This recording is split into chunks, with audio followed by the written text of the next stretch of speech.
Our next speaker, Anand Chandrasekaran, business leader delivering products and revenue in mobile, e-commerce, search, content, and big data. Today, he is the Chief Product Officer at Snapdeal. Previously, Anand was CPO at Bharti Airtel, the number 3 in-country mobile operator globally with over 210 million subscribers and more than $14 billion in revenue. Earlier, Anand was with Yahoo, where he held roles of Senior Director of Search Products and member of Search Leadership, as well as Senior Director for Mobile. In 2010, he was named by the World Economic Forum as a Young Global Leader, a community of outstanding leaders committed to impacting the future. Anand will share with us his experience and advice on building great products. Ladies and gentlemen, please welcome Anand Chandrasekaran. So, I wanted to talk about pretty much the only topic that I feel extremely sort of passionate about talking, and the only thing that I've done for the last sort of 15 years or so. I just thought I'd take some of the slides that I've been using to do an internal training and talk about why some products stick and why some products don't stick, and in the process sort of what it takes to build great products. So let me see. Can I go to the next one? So just a little bit of background. I just joined Snapdeal. This is my first week, and the team has sent me out to talk to some of the best product people in the country. Previously, I helped build a few products at Bharti Airtel. One of them is a music app called Wink Music. Any users of Wink? Yeah, so a few users of Wink, and I built the My Airtel app. So I've had a few product cycles here in India. Previously, I was also at Yahoo for 3 or 4 years, building out a bunch of Yahoo products, etc., etc. So, so why are we here? So what I wanted to cover is just talk about what building a great product looks like and what exercising a new muscle looks like. And start with sort of talking about what some of our favorite products are, and then one of the favorite questions that I love to ask about products that work and products that don't work is what's different about the two, right? What's different about something that sticks and gains traction and becomes very successful, and some that don't? And then over a period of time, I've just put together a handful of principles that seem to work really well in terms of distinguishing the products that work and the products that don't. So we'll just talk about those and just some practical case studies. So, so let's talk about your favorite products, right? So, just to get the crowd going. So any of your favorite products? What are some of your favorite products? Any companies, any products? Yeah, the Mac. What else? Twitter? Snapchat? Uber? Any non-tech products? Maggie. Count on Ashish to come up with that. So, think about some of these favorite products, right? So, any of these favorite products. So, I think of Game of Thrones a lot, right? So, I'm not a fantasy movie fan. I'm not at all a Middle-earth, special character fan. But I'm a raging Game of Thrones fan, right? So, for anyone who's a Game of Thrones fan, think about the first time you discovered Game of Thrones. Did anybody go about looking for a fantasy TV series, right?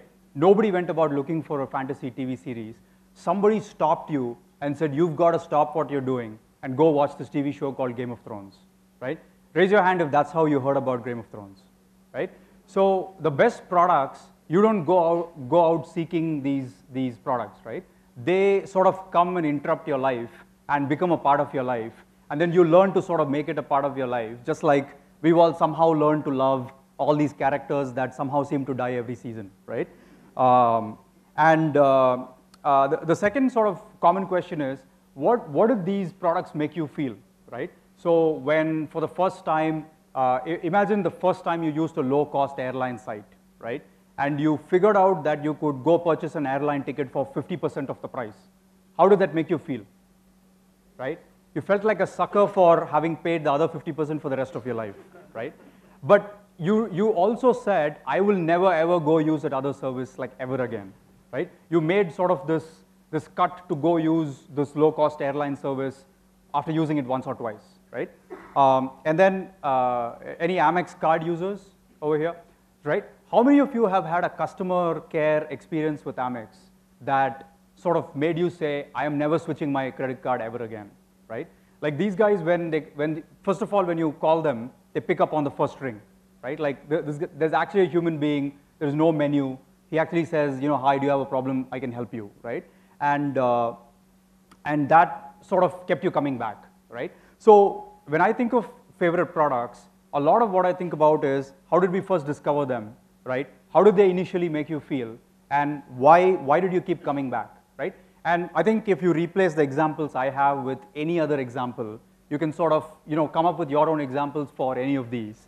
And I think there's also a flip side to this, right? What are some of your least favorite products? And why did you feel that way about this product, right? So any of you have ever lived in another country and used calling cards to call your family back home, right? So you love this when they say it's super cheap and you buy the calling card and you use it and they say you've got 500 minutes and you think you're going to wish all 25 people at the wedding that is going on in your family, and then 20% of the minutes into it, it's dead, right? And so how did that feeling go from feeling really good because it's a low-cost thing to the feeling changing, right? Because you felt cheated, because the promise wasn't met. And then the second question is, was this negative feeling that you had so much bigger than the positive feeling you might have ever had about that product or that service, right? And then the question is, after you've gone through one of these experiences, what does it take to trust that brand again, right?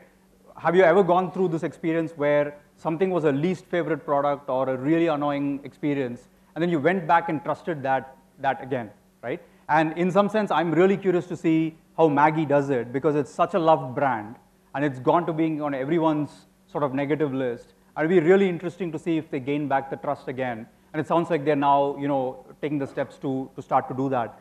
But I think there is something about, we all have our least favorite products, right? That we actually have decided we will not use. And so I think as you think about some models sticking and some models not sticking, right? What makes some of these stick and what makes some of these not stick, right? So there is an entire book, it's called Made to Stick. So any of you have read this book called Made to Stick? Yeah, so there's this entire book that's dedicated to these people sort of looking at all these products. A really interesting book, probably the only book that's built about product design that I like as much, if not more, is the design of everyday things, right? But this one is an equally interesting book. And so they talk about these 6 things that is common to any product that sticks, right? So first of all, it's simple, right? You find the core of the idea and you communicate it, and it's really simple. Right? The second part is products that stick end up being unexpected in some way, right? Like if you look at Game of Thrones, as we were saying, there is this huge amount of surprise factor to it, and as a result, there is this unexpectedness, which leads to a delight, right?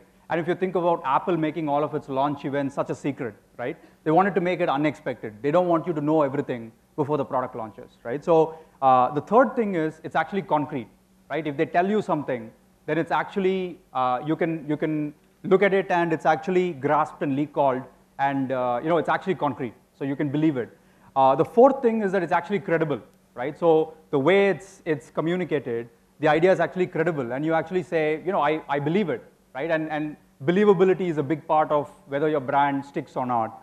I think the fifth part is, again, it goes back to all these products creating this emotion, is that is it helping people connect with their own lives, make an emotional connection, etc. And the sixth part is it empowering people to tell the stories, right? So any model, it's always fantastic to read about it in theory, but it's even better to actually take a real example, right? So let's do a little exercise, right? So anybody recognize this? So this is basically from John F. Kennedy's Man on the Moon speech, right? So he's basically saying, I believe this nation should commit itself to achieving the goal before the decade is out of landing a man on the moon and returning him safely to Earth, right? No single space project will be more impressive to mankind or more important to the long-term exploration of space, right? So basically, this is the president of the US standing in front of the whole country and saying he's going to put a man on the moon, right? So let's do a simple SUCCES test to this, right? Like this happened in 1961, and of course we all know what happened, right? It energized an entire country to action and actually put a man on the moon for the first time. But let's actually apply the model, right? Did you guys think that was simple? When you heard that, it was pretty simple, right? There's no man on the moon, he's going to put a man on the moon. Pretty simple. Was it unexpected, right? I mean, you were not expecting him to, right after election in the first State of the Union, say that he's going to put a man on the moon, right? So there's a huge amount of unexpectedness to this announcement. If you go back to the announcement, is it concrete? I mean, do you know when it is done, right? It's pretty damn concrete to me, right? And then it's pretty credible. Why is what he's saying credible? Because it's the president of the US, right? When he's saying it, there's instant credibility to what he's saying. Is it emotional? It's incredibly emotional, right? Like this spurred an entire country into action and got the NASA to work, and probably 25 different important inventions, including, by the way, Velcro and ballpoint pens and all these things got invented just to put a man on the moon, right? So it's pretty emotional for an entire country. And then, I mean, the number of stories of people going to the moon and the first step and the live coverage on TV and the entire country remembering where they were when Neil Armstrong went on the moon, right? So he gave the entire country a bunch of stories. So I think that's why I wanted to use an example that's not a tech product example, because this actually applies everywhere, right? It applies in tech products, it applies in non-tech products, but I think this model of SUCCES is actually a really simple test to figure out if what you're saying is going to stick or not, right? So, I mean, it's easy to like look at something that has worked really successfully, but let's actually look at something that happened in our own country, right? It's very recent, right? As a tribute to Mahatma Gandhi, let's aim to free India from open defecation and open drains by creating a Swachh Bharat before his 150th birthday in 2019 through the construction of over 800 million toilets and setting up modern sewage systems. So you apply success to this, right? Is this simple? Yeah? Yeah, it seems pretty simple to say, 800 million toilets are not there and I'm going to make them happen, right? Seems pretty simple to me. Is this unexpected? When it was announced, was it unexpected to you? I mean, did you think this was what the Prime Minister was going to do first? Right? It was extremely unexpected, right? And is it concrete? Yeah? I mean, he's saying by when it'll be done, he's saying how many will be done, and he's saying what the problem is that will be solved, right? Pretty damn concrete to me. Is it credible? Why is it credible? It's the Prime Minister of the country, right? He's standing in front of the people and saying, I'll do it. Was this emotional? Do you guys remember all the celebrities sweeping the streets of the country, right? I mean, I don't know if you connected positively or negatively, but there was a lot of emotion, right? He tagged all these people on Twitter, and they started sweeping the country, and they tagged people on Twitter and stuff like that, right? So, and then the stories. The stories was all these people, sort of being a part of the Clean India campaign, right? So I think the jury is out if this is going to happen, and it may not succeed until 2019. But you can see that there is a pattern. And I would be shocked if like he didn't look at something like the Man on the Moon speech. To look at the sentence structure. It's so similar to the Man on the Moon speech, right? He's actually saying he's inspiring people. Why did he have to do Mahatma Gandhi? Why did he have to do it on Mahatma Gandhi's birthday? It's emotional, right? Connects with the people, right? So I think it's incredibly important to sort of look at something that sticks and something that doesn't. And it's actually fantastic to know that there is actually a model that you could use to say something is likely to stick or something is not likely to stick, right? So, so we actually did something inside of Airtel when I put this together, right? So when we landed Wink, we wanted to see if people believed that it followed the SUCCES model, right? So when we landed it, we said it's an open app, but it's built by Airtel, right? It's pretty simple. So people didn't have to say, am I an Airtel subscriber? Am I on data? Can I use this? Can I not use this? If you can download the app, you can use it, right? Try to be pretty simple. It was pretty unexpected, right? For any telco to launch an open product, in the history of telcos, that had never happened, right? And so there were people saying, wait, are you sure? Like, are you serious? Like, I'm a Vodafone subscriber. I'm going to download it now. It better work, right? So it was quite unexpected.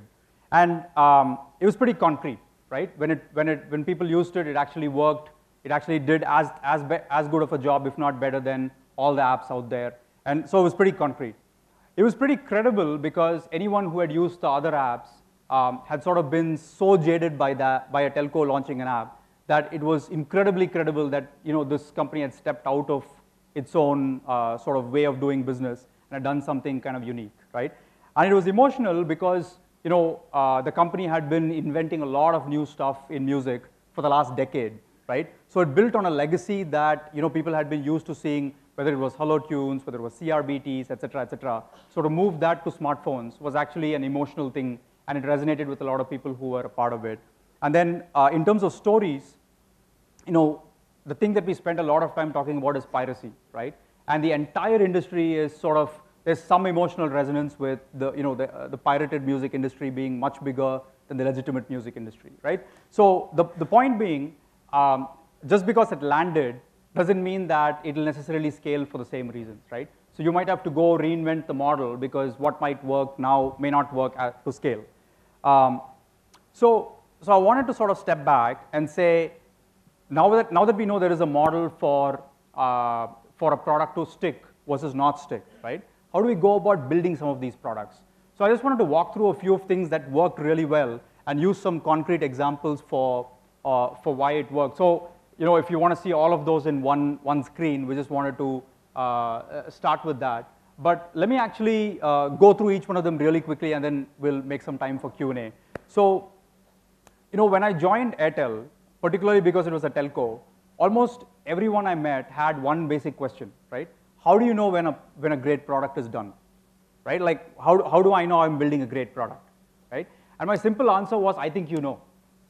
And people would say, like, can you tell me like one simple test? And the simple test is, are you able to go home and show it to your spouse?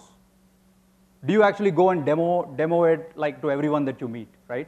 If you're going to a dinner party, are you showing off what you're building, right? And usually that is the simplest test of whether you're proud of what you're building and is it something that's going to catch traction. And here is why, right? Because if you cannot even sell it to the people who love you the most, how are you going to sell it to the people who actually don't know who you are or care either way, right?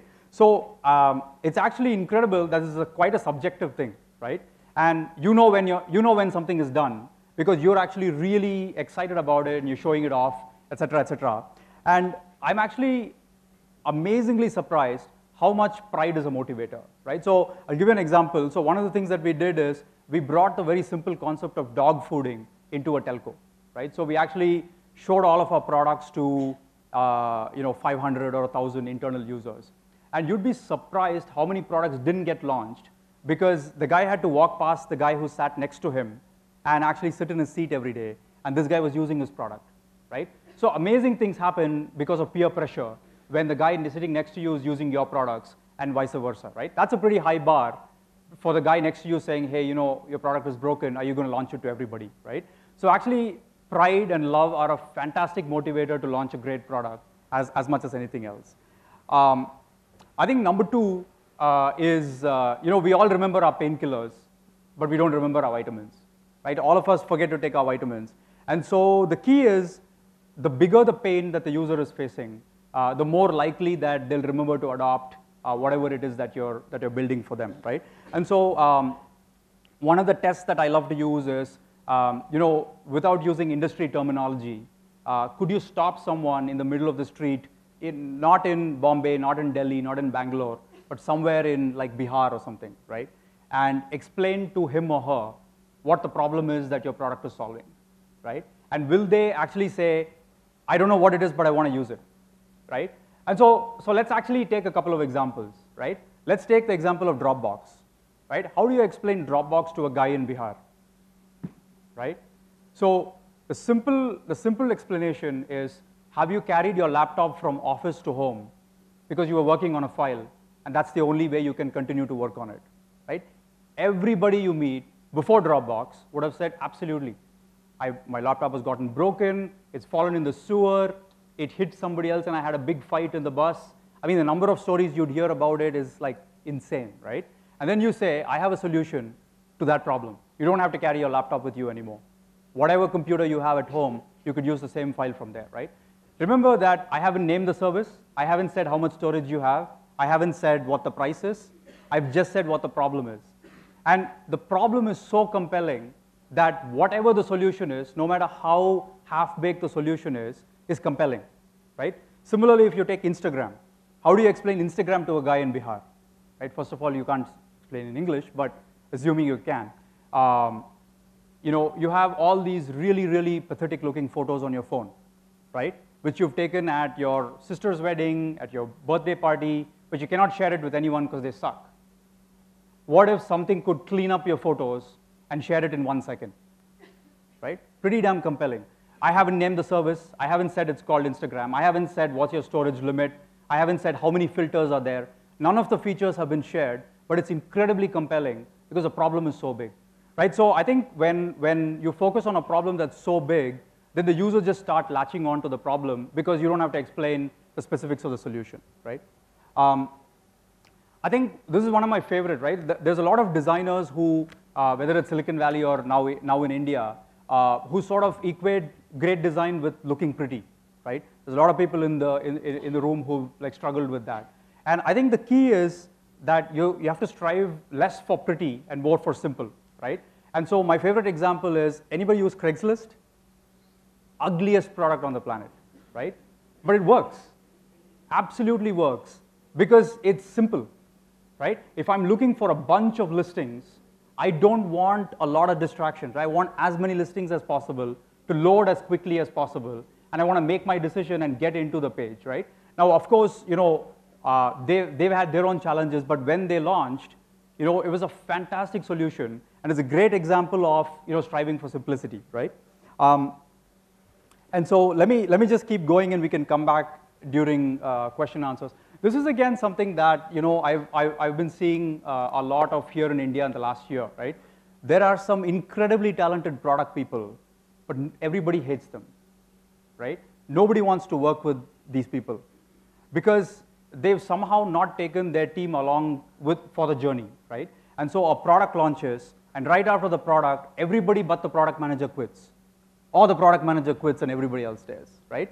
But it's somehow unsustainable after the first time that they all work together. And so I think one of the things that I've found to work really well is that if you're doing an extremely quick prototype, if you don't want to wait for consensus, etc., then it's absolutely fine to go fast.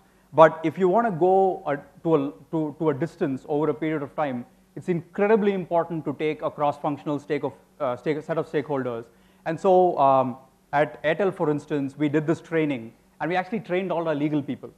We trained all our finance people. We trained our government relations people. We trained our brand people, because we figured they're touching and feeling the product, maybe not as a product manager, but they had as much of a contribution, if not more, in making the product successful, right? So we actually called them into the room with the product managers, with the designers, and we trained them on all this stuff, because they're as important for the, if not for the success, then for the failure of the product, right? So extremely important. This is actually something I found next to one of my colleagues, right? So it's actually a good slide to have next to a data sciences slot.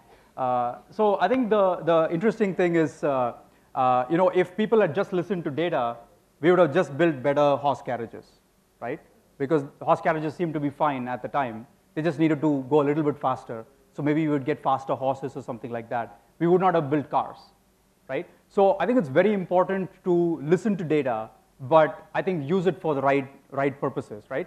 And the important thing is that data helps largely with signals, and you're not using data to essentially be a replacement for intuition, be a replacement for what is sort of, it doesn't replace, for instance, meeting customers, right? I don't think you get from data what you get from talking to a customer directly.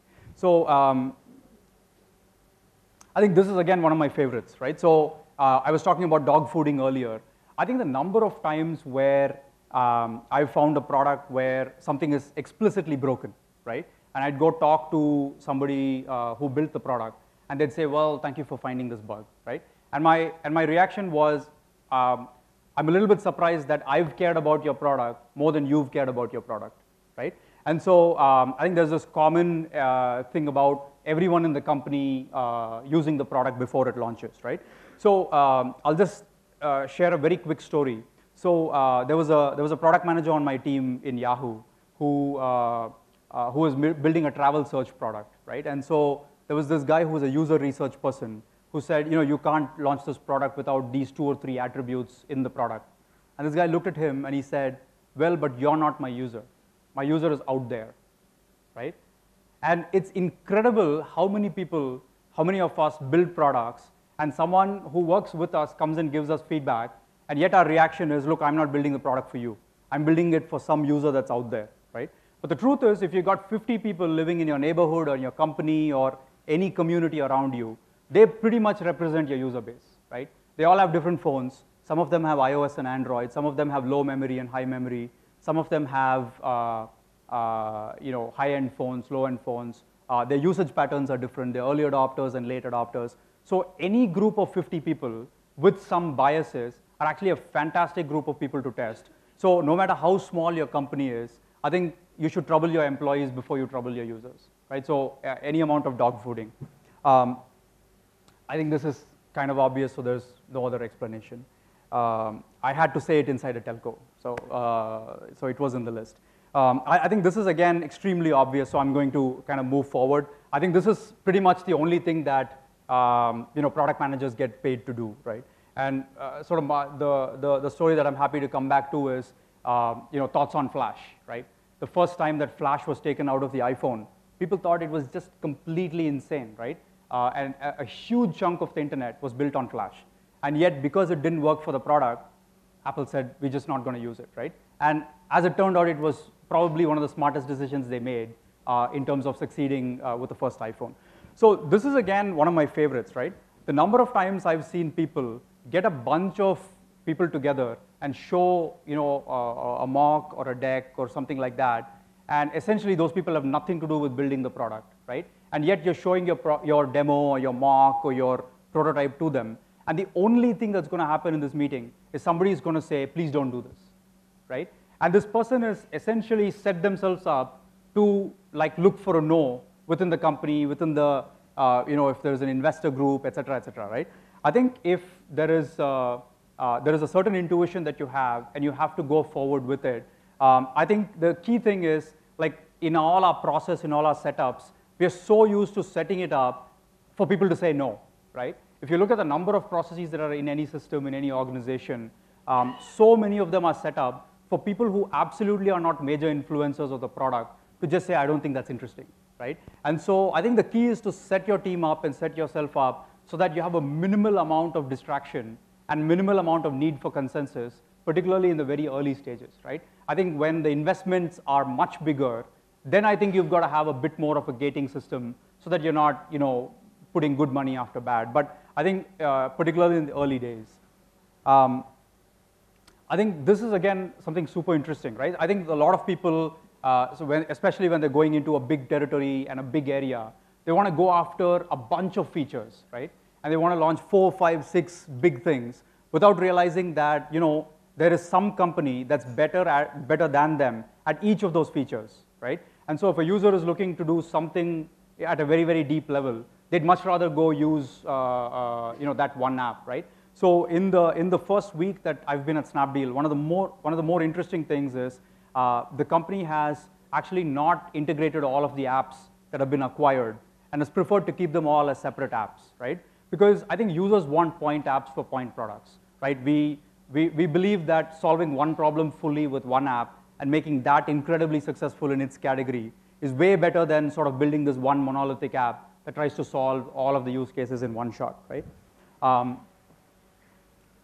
So I'll just stop there. There's a few other examples I have, but I'll just stop there since there's been a bunch of stuff and see if there's any questions, comments, thoughts. Any questions?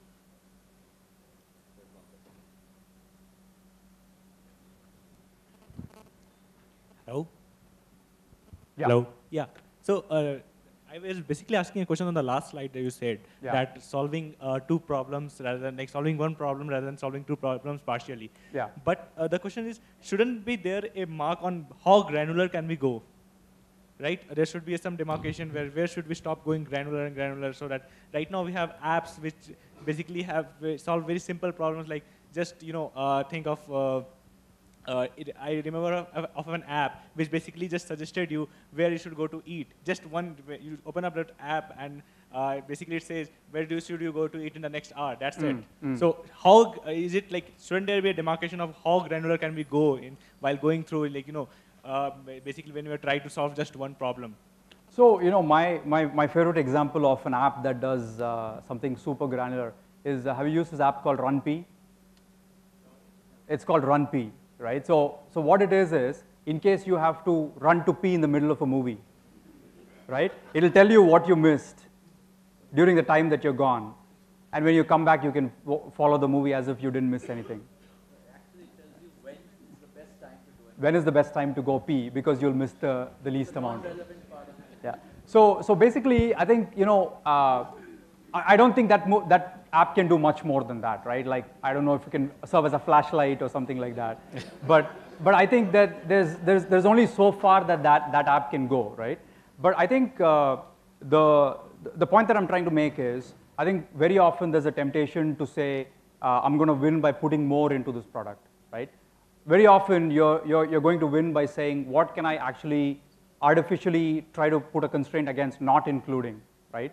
So that, because I think the scarce resource here is not, memory might be a scarce resource, but the real scarce resource is user attention, right?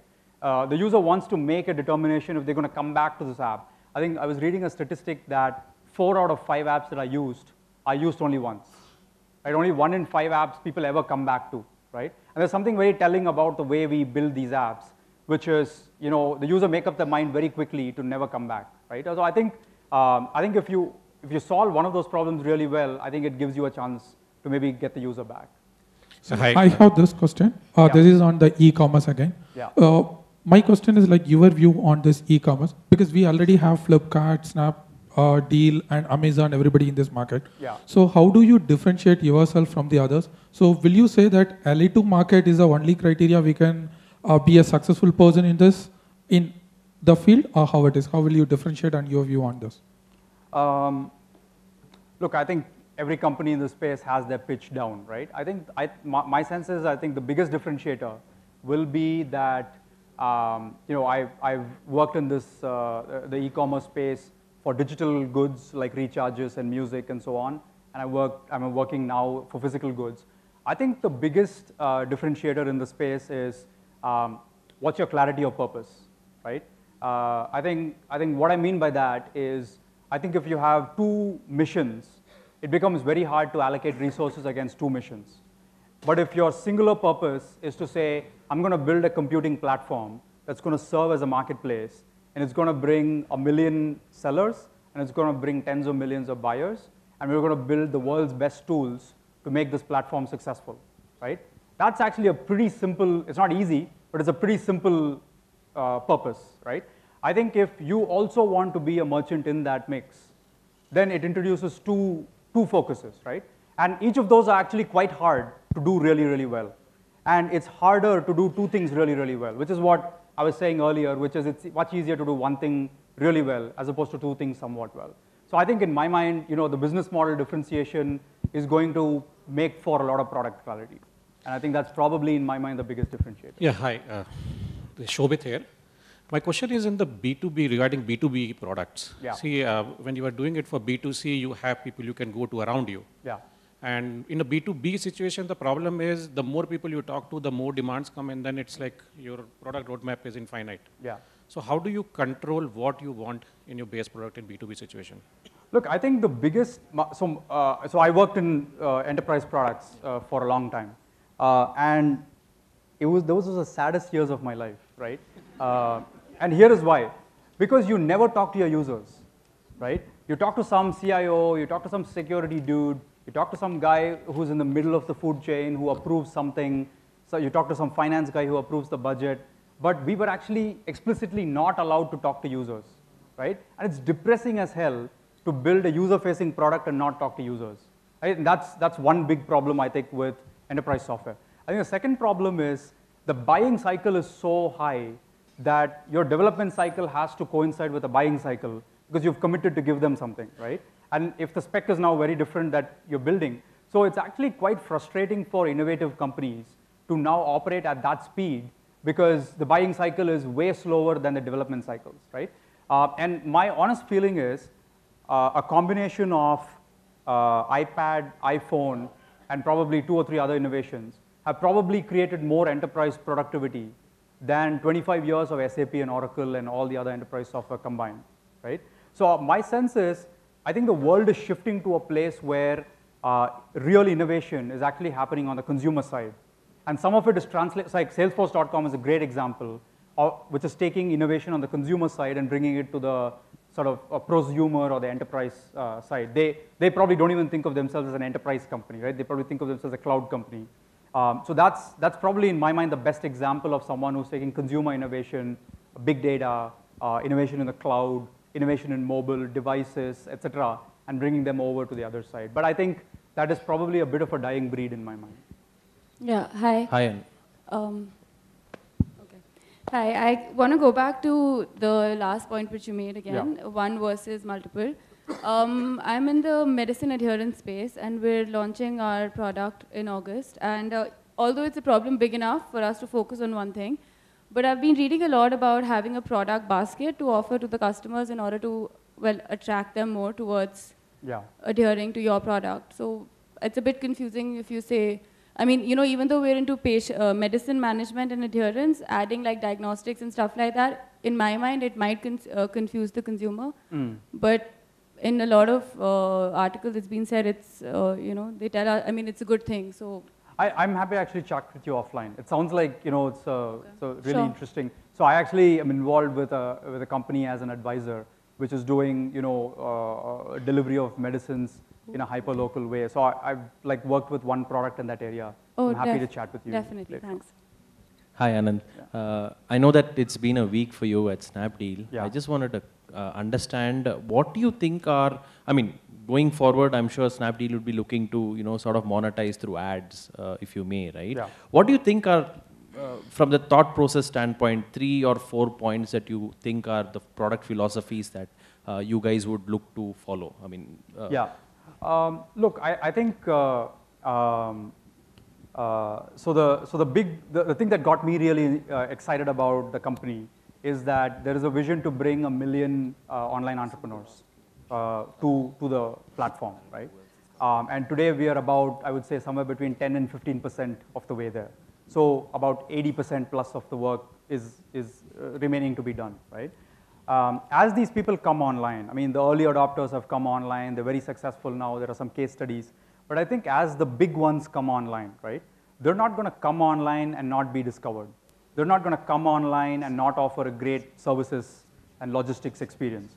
They're not going to come online and you know, not have a footprint of what their users are doing, right? So I think the needs of the seller in the future are going to be extremely sophisticated, right? And what I feel freed up to do is that we're in the service of these people, right? All we need to do is go meet them, talk to them about their lives and their businesses and what their dreams are, and just go make them happen, right? I think the sad part is that you can't ask them what they want because they don't know, right? You've got to know a bit about what they want before they do. But I think they know what their dreams are, right? They know what they want to do from an outcome perspective, right? And I think, you know, like for instance, we launched a store with Microsoft, right? And we have a store with like handloom weavers. And we have a store, for instance, with smartphone makers. And their needs are actually quite different, right? And some of them want the exclusive to launch at a certain time and be online for only an hour. And Microsoft wants, you know, its store to be extremely discoverable and, you know, drive all the traffic to. So I think, and I think my sense is we have a fantastic model of how this all played out in China. And I feel increasingly strongly the more time I spend in India, the more I feel like things will play out the way it played out in China as opposed to the way it played out in the US, right? And also I think in the US, Amazon got to do a lot of stuff because they were the dominant company, right? I think in India, there are 3 companies that are neck and neck with each other. Even Amazon is quite neck and neck if you just ignore the Gulf and the GMV for now, given how long-term they are.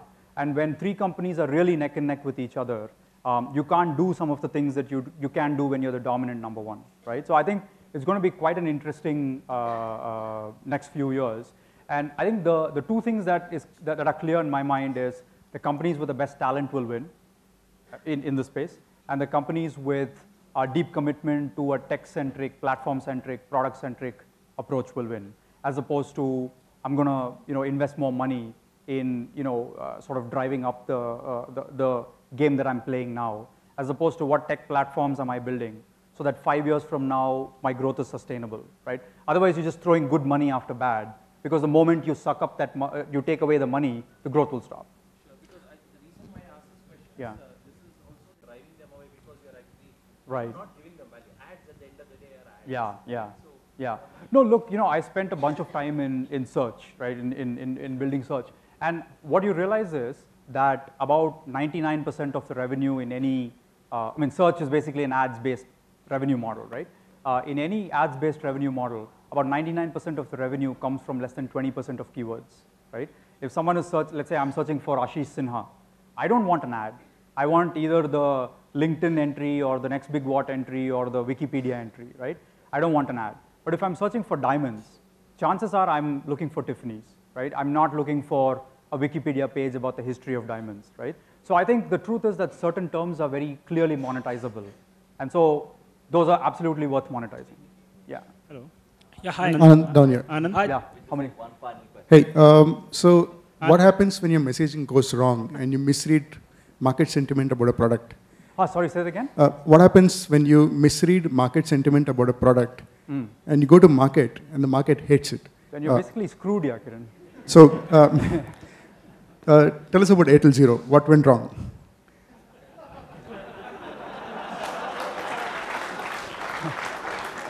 Could we have gotten some other question? Hello. Sorry, My question is that, as you mentioned, that there are thousands of sellers on Snapdeal, but like when a user purchases anything from Snapdeal, then a seller is being charged a commission. But in case I've read somewhere that if a user, for some reason, he orders a product, and when the product reaches his doorstep and if he wants to cancel it for some reason, then still a seller is being charged a commission by Snapdeal. So is it true?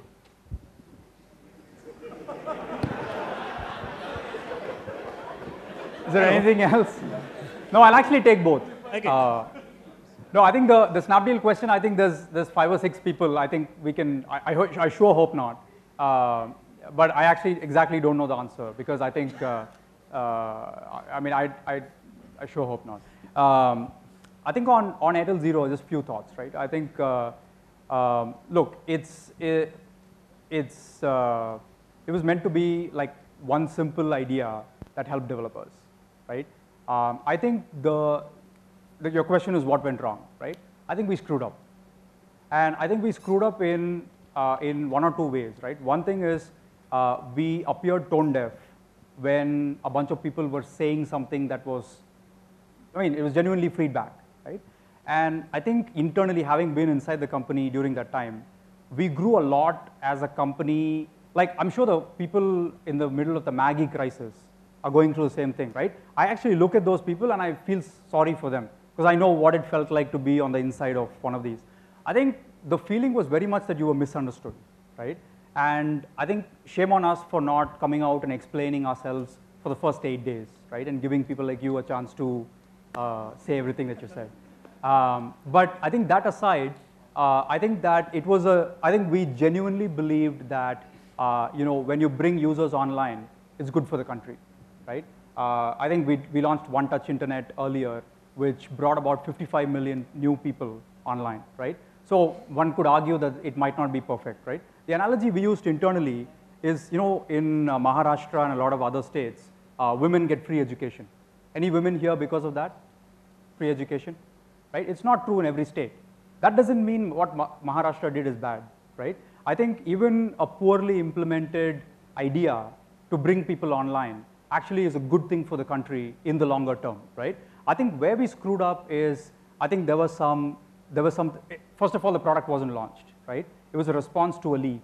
And I think we were not able to launch the product in 2 or 3 days, right? So I think when the product launches, I think 50 to 75% of these concerns will go away, because it's actually way less, way more innocuous than it appeared. But we couldn't talk about it because it was an unreleased product, right? So that a little bit handcuffed us from saying some things. I think the other thing that was that genuinely happened is we grew up in that 1 week, right? This is, I think, every big brand goes through one of these growing up experiences in the world of social media. And that week, we genuinely grew up, right? Like, I think very, very senior people who don't even have a Twitter account came and asked me, you know, what is Twitter and how do you use it and why are people yelling so loudly, right? And I think it's a growth experience for like people to understand a big, I mean, Airtel is even today one of the top 5 loved brands in the country, right? And so for that brand to grow up in the world of social media, it was a shame on us for not reacting soon enough. We learned a lot. I mean, I still think it's a very, very important idea for companies to stick their neck out. I mean, I'm actually proud that, I mean, even now that I'm not at Airtel, I'm proud that Airtel stuck its neck out to try to bring people online, right? And these things are never perfect. I mean, you make mistakes, you learn from them. And I think we appeared tone deaf in not coming across like we learned from our mistakes, right? I'll tell you one big fact. The top 10 executives at Airtel, they almost come across like socialists, right? They're not mean, money-grubbing kind of people at all, right? And I've spent a lot of time with them. They almost are people who espouse a socialistic view of the world, that everybody should have equal access. So it was absolutely done with the right intent. I think there were some huge execution screw-ups, and we didn't react soon enough and cover up. So you know, when I see what Maggie is going through, I feel a little bit good about myself. Hello. Anand, thank you so much for joining us. Can we have a huge round of applause for Anand, please? Thank you.